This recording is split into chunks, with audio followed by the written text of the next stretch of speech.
J'aimerais qu'on revienne sur la sortie du professeur Pougala.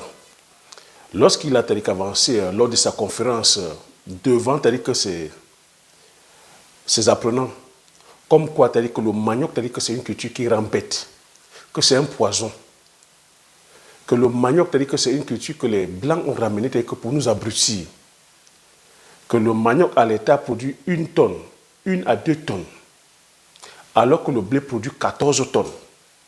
Donc que les Blancs ont fait exprès de nous ramener une culture qui ne produit pas, qui n'a pas un bon taux de rendement.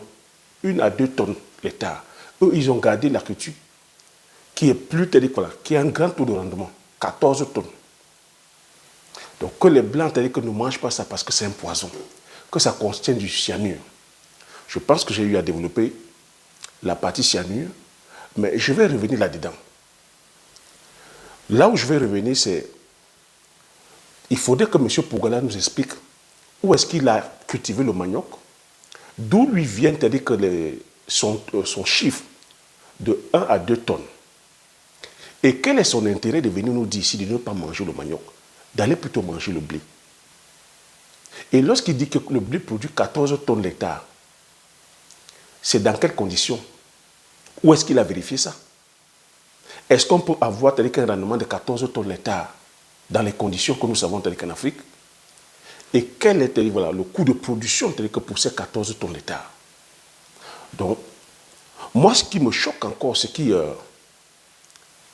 me donne froid au dos, ce qui me donne les frissons, c'est que les personnes qui sont autour écoutaient de façon religieuse les apprenants, parce que c'était une conférence qui était payante, avait un certain montant, dont aucun paysan, aucun chômeur, aucun paysan venant de l'arrière-pays, ceux qui produisent même, ne peuvent payer l'accès. J'aimerais que tu me donnes le montant dans les commentaires. Affiche le montant dans les commentaires. Donc, c'est des personnes quand même d'un certain rang social. C'est des personnes quand même qui devaient être critiques. Et tu verras que dans cette conférence-là, tous sont des intellectuels, tous sont des personnes qui sont allées à l'école. Hein. Ils sont bardés de diplômes. On te dit, j'ai fait bac plus ceci, je suis ingénieur à cela, mais personne t'a dit que ne remet en question les propos de M. Pougala. Moi, quand je viens, que je fais cette intervention, c'est parce que pour moi, cette intervention vient insulter l'intelligence des Africains. Ça vient insulter, salir le travail que nos scientifiques terrain font, que les ingénieurs agronomes font, que ceux qui sont sur la partie, de la production végétale, la production des semences font. Parce que oui, il faut se le dire, nous, les ingénieurs agronomes, en matière de semences, surtout sur la partie comme manioc, font un travail magnifique. Donc moi, je viens sur ce pas-là, mettre chacun et chacune de vous ici en contribution. C'est pour ça que vous m'entendez, vous dites ici, je viens vous apprendre à désapprendre, à réapprendre à nouveau. Je viens vous dire ici que tout ce que je partage sur cette page, c'est du pain béni. Moi, les personnes qui me suivent ou qui sont abonnés à cette page, je mets ma main à couper que si ces personnes avaient assisté à cette conférence-là, non, elles auraient eu la jugeote de dire non, professeur Pougala, lorsque tu dis que le manioc produit 1 à 2 tonnes, non, pour moi, il y a un petit bémol. Le manioc, c'est l'un des légumes les plus intéressants, c'est l'un des légumes qui produit le plus à l'hectare. Parce que tu m'as déjà entendu plusieurs fois te dire que le manioc, au bas mot, c'est 14 tonnes. Le manioc aussi entre 14 et 55 tonnes. Le manioc dans des conditions difficiles, les sols difficiles, parce que le manioc s'adapte à tous les sols. Les sols les plus arides, les sols les plus pauvres, tu peux avoir que 6 à 7 tonnes. Mais le manioc aujourd'hui, dans des conditions favorables, on fait 30 tonnes. Et avec le progrès que nos sémenciers ont fait sur le manioc va jusqu'à 55 tonnes et même au-delà. Donc je vais inviter chacun et chacune de vous ici à faire ce travail-là, à aller juste. C'est pour ça que je dis à chaque fois que Notre pauvreté est due à l'ignorance. La pauvreté de plusieurs personnes est due à l'ignorance. Si l'Afrique est pauvre, si les Africains sont pauvres, c'est parce qu'il y a une pauvreté, une paresse intellectuelle. Une fois on a été à l'école, on a obtenu les diplômes, c'est fini. On ne se cultive plus, on n'apprend plus, on n'est plus curieux. Ces personnes qui ont payé ces conférences-là, je parie que tous ont des téléphones, c'est-à-dire que des smartphones, ont des apps, ont des téléphones, c'est-à-dire que iPhone, qui coûtent des millions, ont des Android, Samsung, ont les connexions Internet. Ou lorsque un professeur, ne fût-ce que M. Pougala, dit une chose comme ça, tu vas uniquement sur Google. Google est là. Ce n'est pas moi qui ai inventé Google, ce ne sont pas les Africains qui ont inventé Google. Tu vas sur Google, tu tapes uniquement quel est le rendement d'un état de manioc. Le rendement d'un état de manioc, tu verras. Ce n'est pas moi qui invente. Et moi, je te parle du manioc parce que c'est une culture qu'on cultive depuis la nuit des temps chez nous. Tu verras, le rendement de manioc, c'est entre 30 et 40 tonnes. Produit de façon, professionnelle. Tu peux te dire que le rendement moyen, c'est 14 tonnes. 14 tonnes.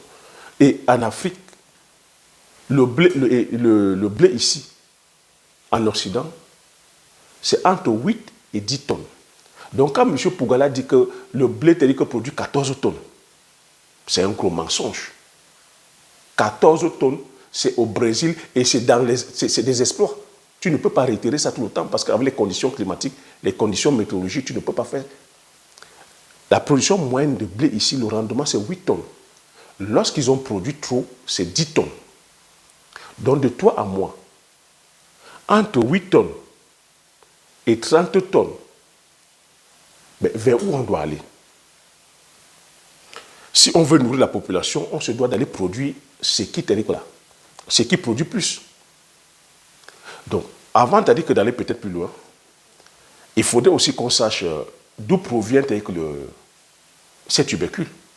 Le maïs, le manioc, les pommes de terre, oui, ces cultures-là viennent d'Amérique du Sud.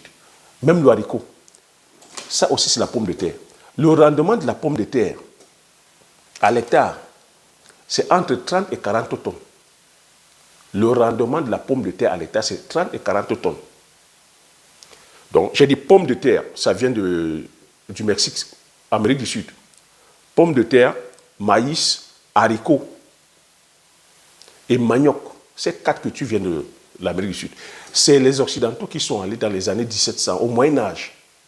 Ils sont arrivés là-bas, les Mayas, les Aztèques produisaient déjà ces cultures-là. Donc, c'est des cultures de tropiques. Donc, c'est des cultures tropiques ici, c'est-à-dire que c'est le même climat qu'en Afrique et en Asie du Sud. Donc, ces cultures-là, c'est-à-dire qu'on n'avait pas besoin, on ne cultivait pas avec la mécanisation. C'était des cultures d'association, dont les Mayas, c'est-à-dire qu'ils produisaient ça sur une même superficie. Et ils récoltaient tout ça en même temps. Donc, quand les Occidentaux ont pris, ils ont ramené chez eux. Vous voyez qu'ici, en Occident, c'est des zones tempérées où il fait froid. Il y a l'hiver. Et l'hiver, les sols sont compacts, les sols sont gelés. Et à noter que le manioc, les pommes de terre, le maïs, le haricot, c'est les cultures de courte saison. Donc, c'est les cultures qui peuvent être produites au bout de 3 mois.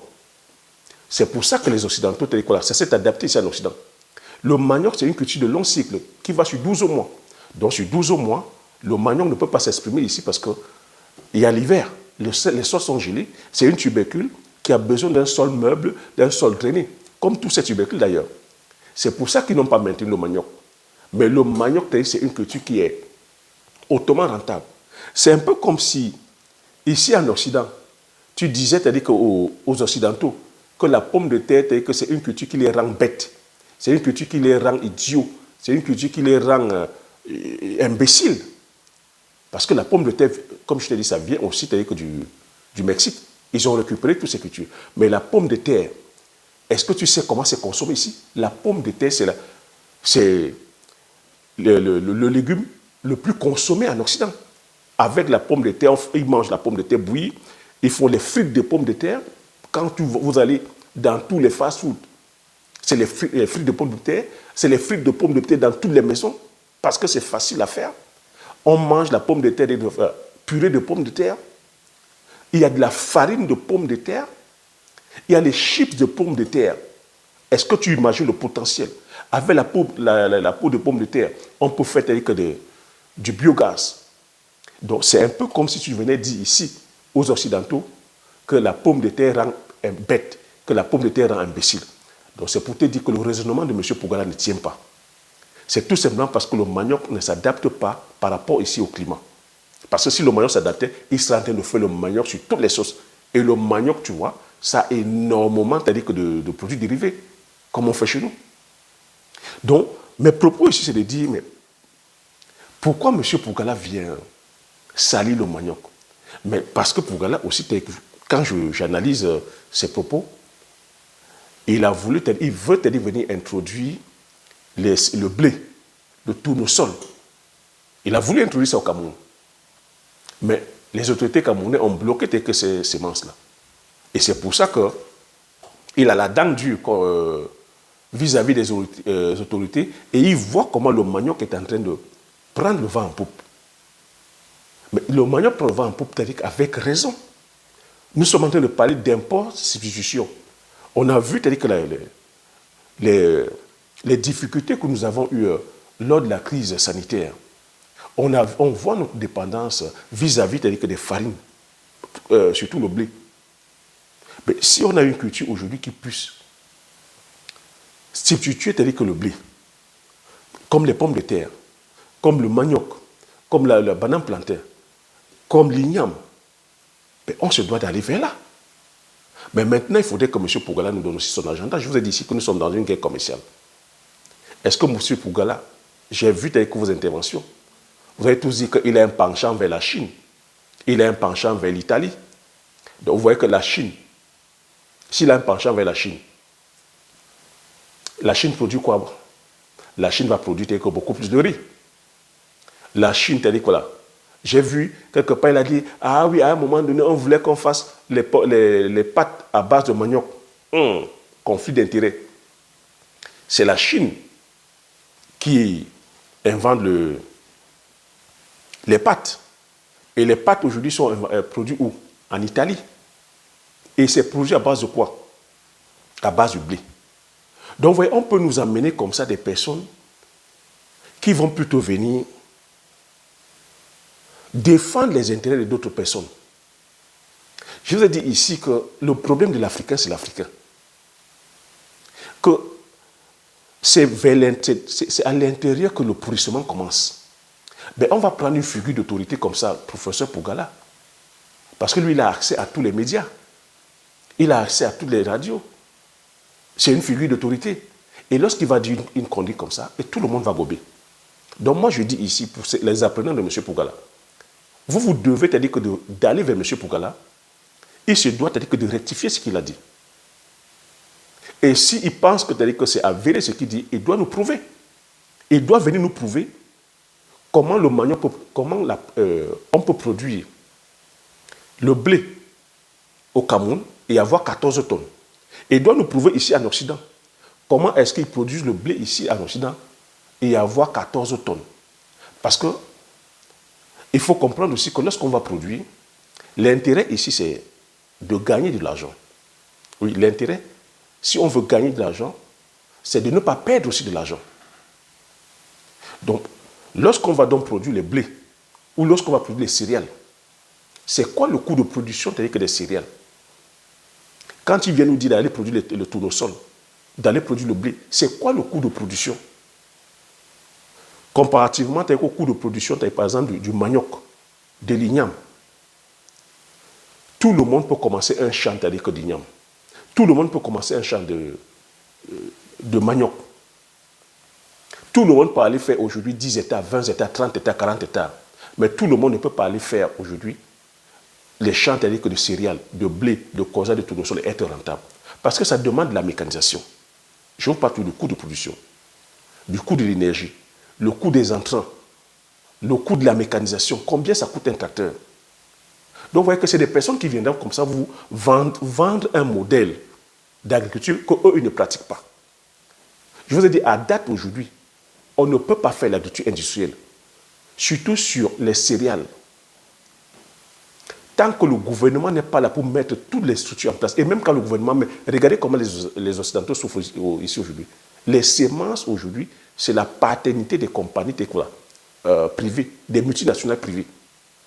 Donc aller te dire que vers ce chemin-là, c'est aller s'enfermer. Et lorsque tu vas vers ce chemin, tu n'as pas le contrôle sur l'énergie. Le pétrole, ça coûte cher. La mécanisation, ça coûte cher. C'est au moins 40 à 60 millions. Le gaz, ça coûte cher. Les coûts de bâtiment, ça coûte cher. Les normes, ça coûte cher. Je vais dire, le marché, tu n'as même pas le contrôle sur le marché parce que ce n'est pas toi qui fixes le prix sur les céréales. Donc tu vois, voilà le gros danger. Et moi, j'invite ici, le professeur Pougala, si c'est une erreur de sa part, de venir faire son mea culpa. Si ce n'est pas une erreur de sa part, qu'il nous dise clair et net comment est-ce qu'on peut aller produire le blé, les céréales et être autonome. Et comprendre ici que si on veut commencer à gagner de l'argent avec les céréales, il faut commencer à produire à partir de 100 hectares. 200, 400, même quand on produit 400, ils ne s'en sortent pas. Et l'erreur qu'il faut beaucoup commettre, lorsqu'ils voient des grosses superficies, il faut comprendre qu'ici, ils ont ce qu'on appelle la PAC, la politique agricole commune. On les a amenés vers la PAC parce qu'on subventionne l'agriculture ici. Et l'agriculture est subventionnée par rapport à la superficie. Donc les gens vont prendre de plus en plus de grosses superficies parce qu'ils veulent bénéficier des subventions de l'État. Mais ce n'est pas ce qu'ils produisent qui leur donne de l'argent. Et c'est pour ça que vous voyez de plus en plus les fonds de pension, je vous ai dit, les fonds d'investissement. Ce ne sont même plus les particuliers qui ont des plantations aujourd'hui. Donc les fonds d'investissement vont faire de la spéculation depuis 5 ans, je vous le dis, et vous êtes en train de le voir. Donc les fonds d'investissement sont venus détruire le travail au nom du profit.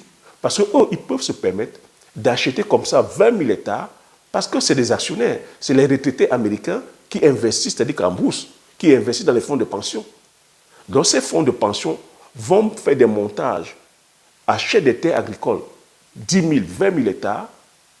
Eux, leur intérêt, ce n'est même pas forcément la rentabilité ou la rentabilité de la production, c'est de bénéficier des effets leviers de la subvention.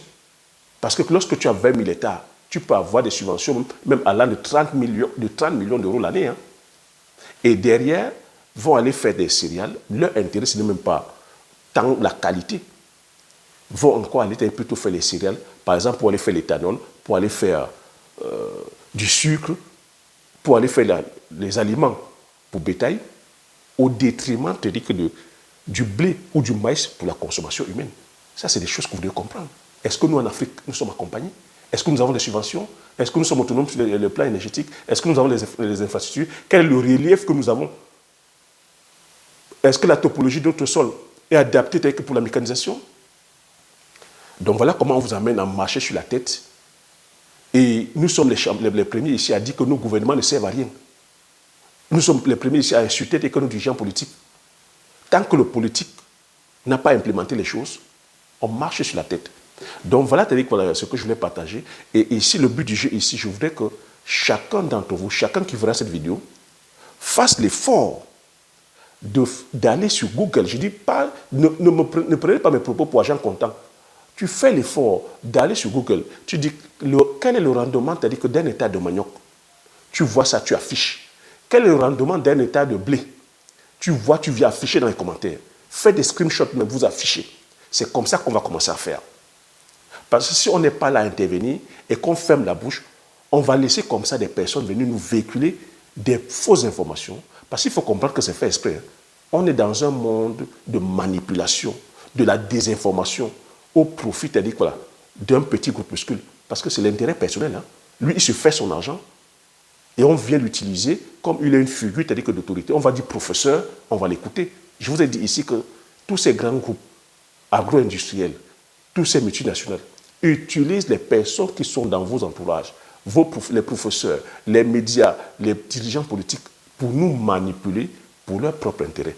Et vous êtes en train de voir ça de vos propres yeux. Quand quelqu'un vient dire ici qu'un hectare de manioc, ça produit 1 à 2 tonnes, et que le blé produit 14 tonnes, franchement, qui est-ce qu'on trompe? Est-ce que quelqu'un peut être crédible lorsqu'il le dit? Mais il le dit encore une fois de plus parce que devant, c'est des personnes qui ne maîtrisent pas. C'est des personnes, tu vas aller payer autant d'argent pour qu'on vienne te raconter, te dire des choses comme ça. Où est passé l'esprit critique? Où est passé l'esprit de curiosité? Moi, je reviens là-dessus parce que, vous voyez, ici, là, c'est une information que je vous partage ici gratuitement. Vous voyez que les gens payent comme ça des milliers de francs, voire de millions, pour qu'on aille leur donner des informations erronées. Et toi, tu as cette information-là. Depuis 5 ans, je te donne ça gratuitement. Gratuitement. Et je te demande même ici de mettre le like. Parce que ce like-là, ce pouce-là, c'est pour que l'algorithme YouTube puisse partager à plusieurs d'entre vous, pour que vous n'alliez pas voilà, pour que plusieurs ne tombent pas dans ce piège de la désinformation.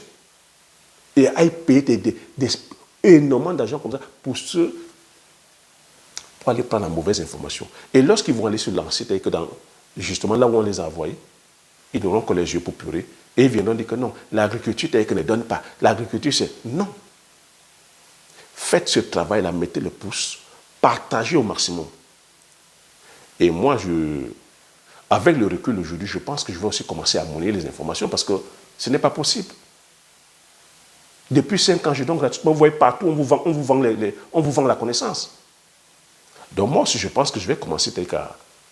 Dites-moi dans les commentaires, hein, donnez-moi votre avis, parce que si je ne vous sens pas aussi motivé, aussi chaud, je vais commencer à vendre ces informations-là à une catégorie de personnes. Parce que moi, j'insiste sur le manioc. J'ai parlé du manioc, plusieurs tels que sont les produits de manioc. Plusieurs peuvent venir témoigner. Ici, j'ai fait des directs. Vous avez eu des témoignages de plusieurs personnes qui sont lancées dans le manioc. Pendant que je parle encore, d'autres sont encore en train de produire le manioc. Ces personnes peuvent venir témoigner. Allez dans l'arrière-pays demander aux paysans. Mais ils vont vous rionner.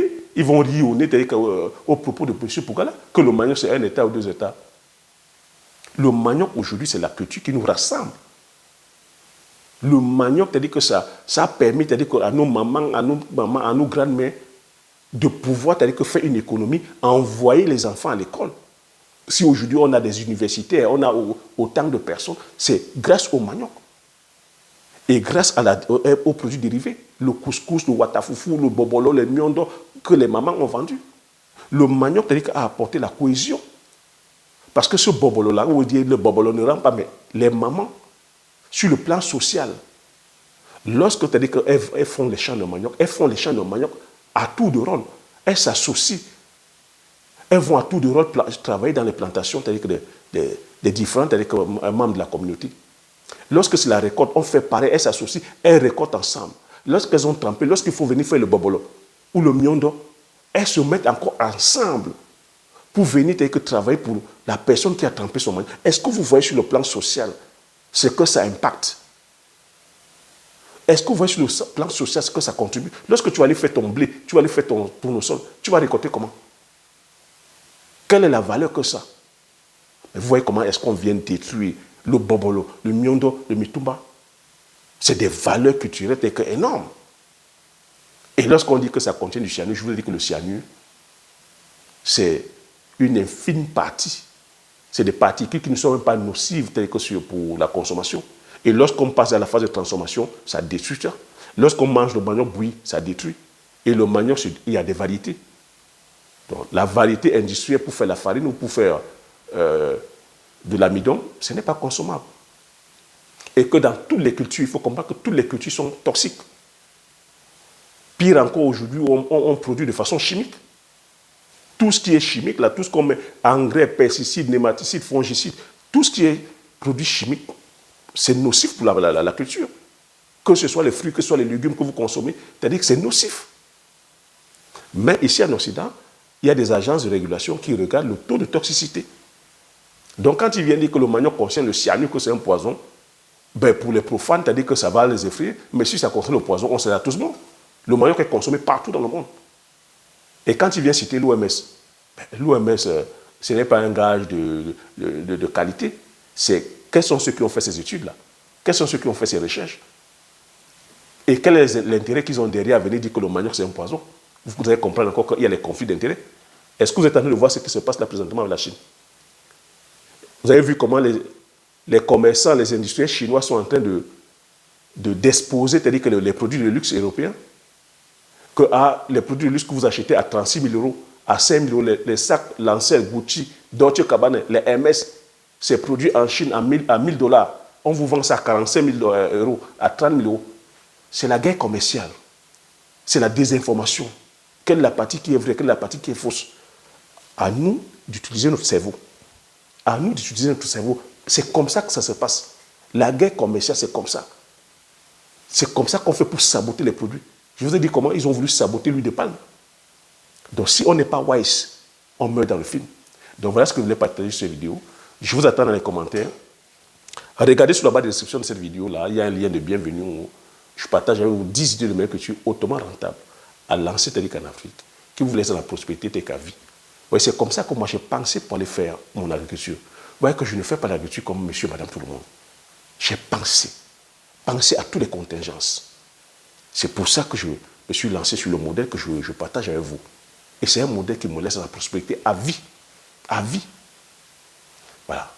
Donc, je vous attends dans les commentaires et je me ferai le plaisir de... Comme j'ai coutume à dire, l'information c'est la connaissance c'est la richesse. Une fois que tu as cette information, tu appliques tes stratégies et tu passes l'action massivement afin d'impacter ta vie et impacter la vie de tous ceux qui t'entourent. Je te dis merci, à la prochaine vidéo. Ciao.